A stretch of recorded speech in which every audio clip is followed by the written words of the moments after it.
సిలువలో పలికిన 5వ మాటని ధ్యానించుకుందాం. యోహాను సువార్త 19వ అధ్యాయం 28వ వచనం. నేను దప్పికొనుచున్నాను. It's a word of humanness and suffering. Yesukristu వారి మానవీయతకు, యేసుక్రీస్తు వారి లోతైన శ్రమకు గుర్తు ఈ మాట. యేసుక్రీస్తు వారిని మనం చూసినప్పుడు, సువార్తలు చదివేటప్పుడు పలుసార్లు మనం ఆయన గురించినటువంటి మాటల్లో, ఆయన గురించి రాయబడినటువంటి జీవన చరిత్రలో వచనాల్ని మనం కొన్నిసార్లు సందిగ్ధంలో పడడానికి, కొన్ని అర్థం కాకపోవడానికి కారణం ఏంటంటే, ఆయన ఏక వ్యక్తిత్వంలో 2 స్వభావాలు ఇమిడి ఉన్నాయి. పరిపూర్ణ దేవత్వం, పరిపూర్ణ మానవత్వం. Dual nature in one personality. దాన్నే హైపోస్టాటిక్ యూనియన్ అన్నారు థియాలజీలో. ఆ ఏక వ్యక్తిత్వంలో ఉన్నటువంటి ఆ ద్విస్వభావాలు, ఆ 2 స్వభావాల సమ్మేళనం, కలయిక వల్ల కొన్నిసార్లు ఆయన గురించి, ఆయన దేవత్వం గురించి రాస్తే సువార్త రచయితలు లేక పత్రికా రచయితలు కొన్నిసార్లు ఆయన మానవత్వం గురించి రాయడం జరిగింది. సిలువలో ఆయన మరణించినప్పుడు ఆయన మానవాళి అంతటికీ కూడా ఒక రిప్రజెంటేటివ్గా మరణించారని మనం మర్చిపోకూడదు. The death of Christ is a vicarious death. అంటే యేసుక్రీస్తు వారి మరణం మనందరి పక్షాన, మన స్థానంలో మనకు ప్రతినిధిగా చనిపోయారు. సో మనకు ప్రత్యామ్నాయంగా, మనకి బదులుగా, అందుకే బలి పశువు అన్నారు. సో మన పక్షాన చనిపోయేవాడు మనవాడై ఉండాలి, అది ప్రాముఖ్యం. మన పక్షాన చనిపోయేవాడు దేవుడై ఉంటే సరిపోదు. మన పక్షాన చనిపోయేవాడు మానవుడై ఉండాలి. అదీ కాక నిజమైన మానవుడై ఉండాలి. అదీ కాక కేవలం మానవుడై ఉండాలి. కాబట్టి ఆయన ఈ భూమి మీద జీవించినప్పుడు దేవుడై ఉండి కూడా దేవుడు కానట్టుగా, కేవలం మానవుడు కాకపోయినప్పటికీ కేవలం మానవుడిగా జీవించాడు. సిలువకి ఎక్కేంత వరకు, బెత్లెహేం నుంచి గొల్గొతా వరకు ఆయన అలాగే జీవించాడు. తత్ఫలితంగా ఆయన మానవుల పక్షాన దేవునికి రిప్రజెంట్ చేయడానికి మనకు రిప్రజెంటేటివ్ అయ్యాడు ఆయన. అయితే మానవుడిగా ఆయన జీవించేటప్పుడు మన బాధలన్నింటి గుండా, మన సమస్యలన్నింటి గుండా, మన వేదనలు, మన సమస్యలు అన్నింటినీ ఆయన అనుభవించినప్పటికీ కూడా, ఇంక్లూడింగ్ మన శోధనలు, ఆయన పాపం లేనివాడిగా ఉండిపోయాడు. అదే హెబ్రీ గ్రంథకర్త చెప్పాడు. అంచేత ఒక క్వాలిఫైడ్ రిప్రజెంటేటివ్గా, అర్హత కలిగినటువంటి, యోగ్యుడైనటువంటి వాడిగా ఆయన సిలువకు ఎక్కగలిగాడు. అటువంటి యోగ్యుడు మరి ఏ మనిషి లేడు. మానవుల్లో ఒక్క యోగ్యుడున్నవాడు ఒక్కడున్నా యేసు దిగి రావాల్సిన పని లేదు. ఆయన దేవుడు మానవుడు అవ్వాల్సిన పని లేదు. There can't be a Christmas, there can't be a Good Friday, nor even a resurrection. ఉండాల్సిన పని లేదు. మానవుడిలో ఒక్కడు కూడా అటువంటి వాడు లేడు. కాబట్టే మానవుడి పక్షాన శిక్ష చెల్లించడానికి, మానవుడి పక్షాన బలి పశువు కావడానికి. అందుకనే మీరు ఇందాక చదివిన వాక్య భాగంలో, బిగినింగ్లో మీరు ప్రకటన గ్రంథం 5వ అధ్యాయం చదివారు. 5వ అధ్యాయంలో ఏమని రాయబడింది? ఆయన యోగ్యుడు. ఆ ముద్రలన్నీ విప్పడానికి ఆయన ఒక్కడే యోగ్యుడు. ఆ దేవుని గొర్రెపిల్ల మాత్రమే యోగ్యుడు.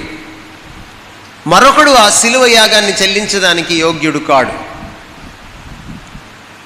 కాబట్టి ఆయన ప్రశస్తమైన, పాపరహితమైన మానవీయత ఆయన శిలువలో బలి అవ్వడానికి క్వాలిఫికేషన్.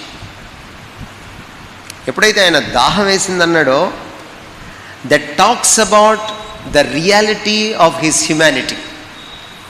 యేసుక్రీస్తు వారి మానవత్వం యొక్క నిజస్వరూపం అది.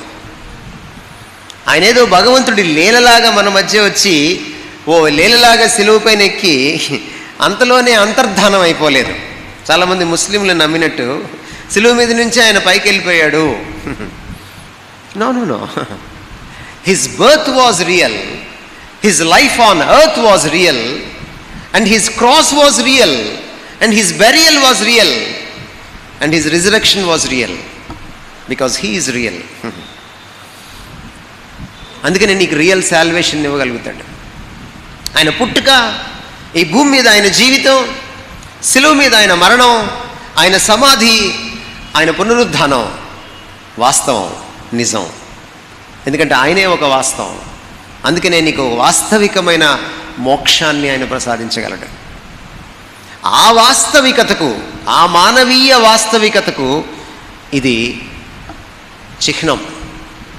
ఆయన దప్పికొన్నాడు అందరిలాగే. హీఈస్ ట్రూలీ హ్యూమన్ అని అర్థమైపోతుంది. ఆయన నేను దప్పికొన్నాను, ఆయన కూడా అక్కడ పోజులు కొట్టలేదు. మనం ఏదైనా ఉంటే ఏం చేస్తాము, బలహీనతలు, హీరో గారికి బలహీనత ఉంటే ఏం చేస్తాడు, కవర్ చేస్తాడు. కొంతమంది ప్రీచర్లు ఉంటారు, డాక్టర్ల దగ్గరికి వెళ్ళొద్దని చెప్తారు, కానీ వీళ్ళు మాత్రం మందులు వేసుకుంటారు కనపడకుండా. ఆయన కవరింగ్ ఇవ్వలేదు. ఆయనకి దాహం వేస్తే he is honest to that level. ఆయన తన చాలా నిజాయితీగా తన దాహాన్ని వ్యక్తం చేశాడు. బట్ అంతటితో అది ఆగిపోలేదు. ఆయనకి ఎందుకు దాహం వేసింది అని మనం చూస్తే, that is another evidence for the intensity of his suffering. ఆయన శ్రమ ఎంత లోతైందో ఆ దాహం చెప్తుంది మనకి. శిలువ మీద ఆయనకి దాహం వేయడం అంటే మనకి మామూలుగా ఎండాకాలంలో ఏదో ఒక మైలు దూరం నడిస్తే వచ్చే దాహం కాదు. అది నరాలన్నీ జివ్వుమని బిగుసుకుపోయే దాహం అది. మీరు ఒక్కసారి ఆ శిలువ నేపథ్యం చూడండి. ఆ పిలాతు హేరోదికి అప్పగించిన దగ్గర నుంచి ఆయన కొడుతూనే ఉన్నారు. ఆయన వీపంతా దున్నేశారు. ఆ కొరడాలు, కర్ర చాలా చిన్నగా ఉంటుంది, ఆ తాడు చాలా పొడుగ్గా ఉంటుంది. ఆ పొడుగు తాడుకి చివర్లో సీసపు ముక్కలు, ఎముకలు కడతారు, జడల్లాగా కడతారు.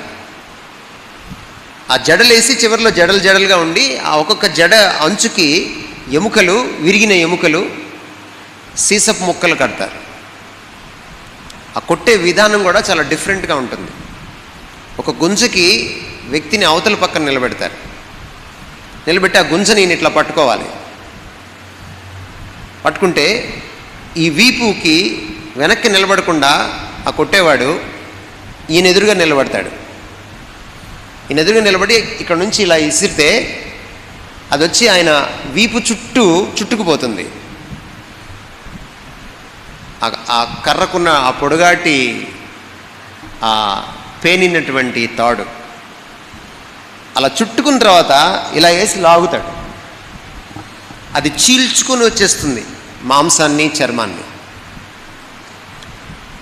మీరు the passion of the Christ మెల్ Gibson మూవీలో చూసుంటారు మీరు. ఎగ్జాక్ట్గా తీశాడు.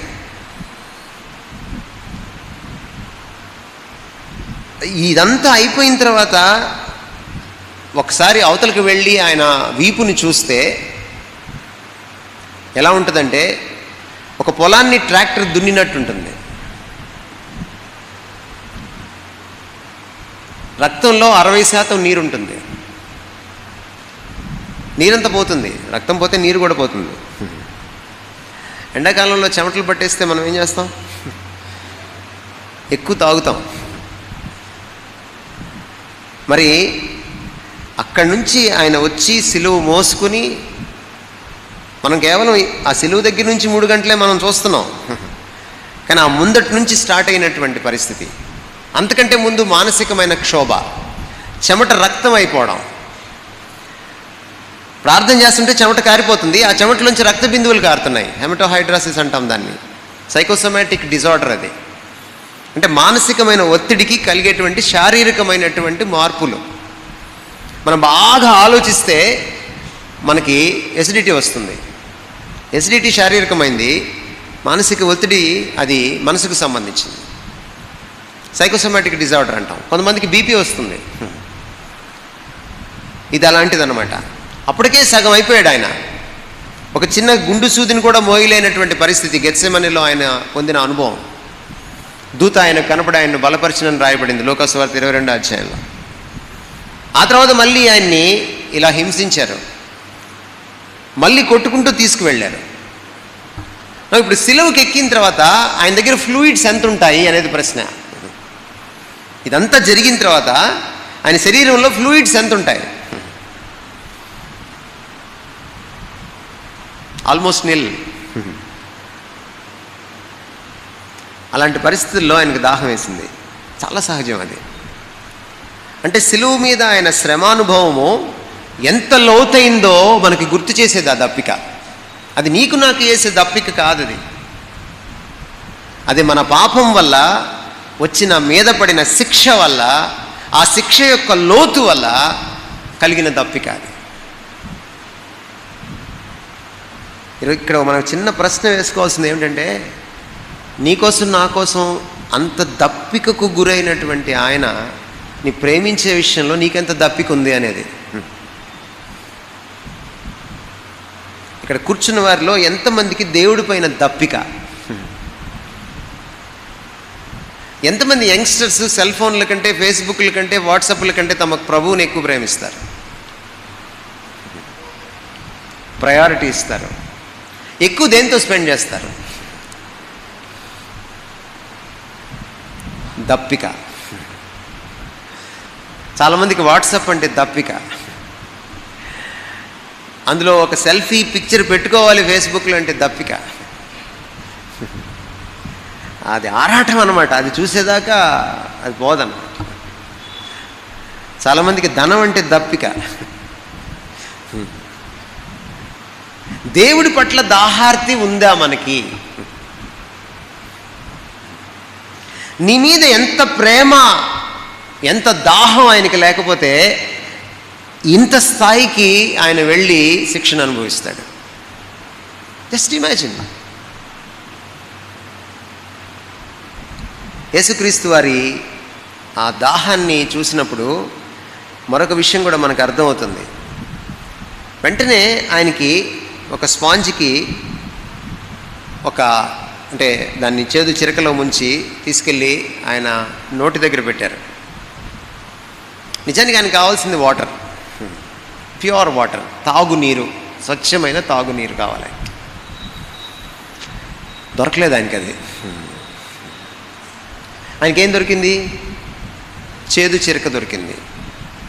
మనకు తెలుగు రాదు కాబట్టి మనం ఎక్స్ప్లెయిన్ చేసుకోవాలి. ఎందుకంటే మన సంస్కృతం స్టూడెంట్స్ కదా, మనకు తెలుగు రాదు కాబట్టి. చేదు చిరక అంటే ఏంటంటే అది సెడేషన్ అన్నమాట, మత్తు. చేదుగా ఉంటుంది. ఎప్పుడైనా మీరు ట్యాబ్లెట్ వేసుకునేటప్పుడు ఎట్లా ఉంటుంది ట్యాబ్లెట్? కొన్నిసార్లు గొంతులోకి వెళ్ళకుండా నోట్లో ఉండిపోతుంది. అప్పుడు అది చాలా ఘోరంగా ఉంటుంది. అట్లాగా చేదు చిరక అన్నమాట అది. అది నోటికి తగిలిస్తే, దాన్ని ఆయన చప్పరిస్తే ఆయనకి కొంతసేపటికి మత్తు వస్తుంది. మనకు అప్పుడప్పుడు గర్భిణీ స్త్రీలకి, లేకపోతే బాగా ఏదైనా విపరీతమైన యాక్సిడెంట్ జరిగిన వాళ్ళకి మత్తు ఇస్తారనమాట, నొప్పి పోవడానికి. పెయిన్ కిల్లర్స్ అంతే. పెయిన్ కిల్లర్స్ ఏం చేస్తాయి అంటే అక్కడ నొప్పి లేకుండా చేస్తాయి, గాయాన్ని మాన్పోవి. It's like a pain killer అనమాట. బట్ ప్రభు ఏం చేశాడు? దాన్ని తీసుకోలేదు. What does that mean? He was determined to suffer for you. ఆయన సెలువు మీద ఆ సెడేషన్ని, ఆ మత్తుని తీసుకోవడానికి ఇష్టపడలేదు. ఎందుకంటే ఆ రియల్ సఫరింగ్ గుండా ఆయన వెళ్ళడానికి ఇష్టపడ్డాడు. పాపం ఒక మత్తు లాంటిది. మత్తు వదిలిన తర్వాత మనకు గాయం గురించి అర్థమవుతుంది. కానీ మన కోసం ఆయన పడ్డ గాయాలు, ఆయన పొందిన దెబ్బలు, అవి ఎలాంటివంటే real wounds, and it's a real suffering. ఆయన దాన్ని తగ్గించుకోవడానికి, ఉపశమనానికి ఇష్టపడలేదు. ఆయన మన పాపం తెచ్చిపెట్టినటువంటి ఆ మహావేదనని 100% భరించడానికి ఇష్టపడ్డాడు ఆయన. అందుకనే సిలువ దగ్గరికి వెళ్ళినప్పుడు ఆయన చేసిన త్యాగం ఎలాంటిదంటే ఇట్స్ కంప్లీట్. ఆయన పూర్తిగా ఇచ్చివేసుకున్నాడు. ఆయన ఎక్కడ కూడా తప్పించుకోవడానికి, దాక్కోవడానికి, కాస్త తగ్గించుకోవడానికి ఆయన ప్రయత్నం చేయలేదు. అందుకనే మనం సిలువ వేయబడిన క్రీస్తుకి కమిట్ అయ్యేటప్పుడు మన కమిట్మెంట్ కూడా అలాగే ఉండాలి. ఈరోజు కొన్నిసార్లు మనం ప్రభు కోసం చిన్న కష్టం పడడానికి ఎంత బాధపడిపోతున్నాం. ఈరోజు ఎంత కంఫర్ట్కి, లగ్జరీకి ఎంత అలవాటు పడిపోయారు క్రైస్తవులు. ఈరోజు క్రైస్తవులే కాదు, ప్రీచర్స్ కూడా, దైవజనులు కూడా ఎంత అలవాటు పడిపోయారు. ఆయన ఏంటి, ఆయనకి అవకాశం కూడా దొరికింది. ఆ చేదు చిరక పుచ్చుకోవచ్చు కూడా, తప్పేం లేదు. సిలువ మీద ఉన్న వాళ్ళందరికీ ఇస్తారు అది. But he wanted to face that real suffering and undergo it. దాని ద్వారా వెళ్ళాలనుకున్నాడు ఆయన, నీకోసం, నా కోసం. సో ఒక రియల్ సేవియర్, ఒక రియల్ హ్యూమన్ బీయింగ్గా వచ్చి ఒక రియల్ సఫరింగ్ గుండా వెళ్ళి నీకు ఒక రియల్ సాల్వేషన్ని కట్టబెట్టాడు ఆయన. It's a reality. How reality is your Christianity?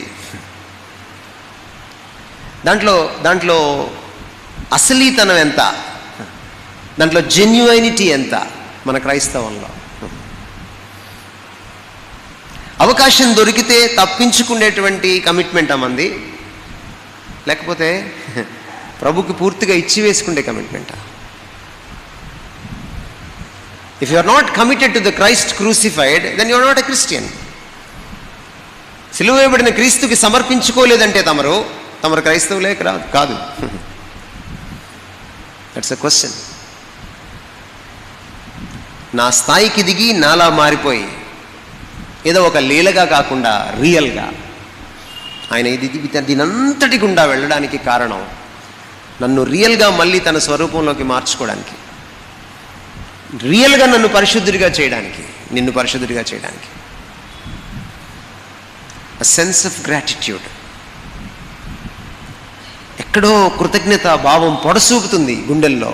మనం ఎంతటి వాళ్ళమైనా సరే, ఎంత మొద్దుపారిపోయినా సరే, ఆయన ఇంత చేసిన దానికి ఆ కృతజ్ఞత చాలు ఆయన కోసం నువ్వు నమ్మకంగా జీవించడానికి.